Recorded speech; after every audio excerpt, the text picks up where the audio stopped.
সবকিছু মিলে মোটামুটি একটা অ্যামাউন্ট এর ভাতিজা কি হিসাব করা তোমরা? হিসাব বলতে কাকা ওই যে সেলিম কাকার অবস্থা তো একবারে খারাপ, রিক্সা একখান চালায়। খারাপ লাগে। এখন আমরা যুব সমাজ যারা আছি গ্রামের, আশরাফ ভাই, হাবিব ভাই, আমরা সবাই মিলে কিছু টাকা কালেকশন করছি, মোটামুটি 40-এর মতন হয়েছে। মাশাআল্লাহ, যাক যাক। এখন তোমরা দিতে গেলে ব্যাপারটা তো অনেকে ভালোভাবে দেখতো না, কারণ তোমরা বয়স হয় না, কথা বুঝো না।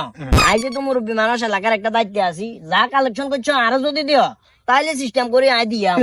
না না না না, এই বলতে এবার এটা করণ যেত না, মনে আছে না আগের বার? সুরজ মিয়ার কথা, সুরজ মিয়ার মেয়ের বিয়ের সময় টিয়া দিলাম 15, হাতার আইছে হাঁস, বাকি 10 কমে গেছে কাকা। টিয়া তো আমরা সমাজে 20 গুলো মিলাই।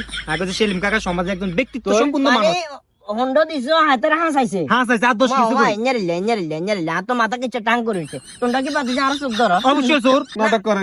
মানে আই স্টক করা রুগী এসব কথা কই না, দাম করে গুরু হয়ে যাবো। কি একটা তো তাহলে দেন, আপনি হিসাব দেন, আমরা হিসাব করি। আমরা 100,000 টাকা কিচ্ছি, আমরা হাতে দিছি না। 100,000 কথা 100,000 টাকা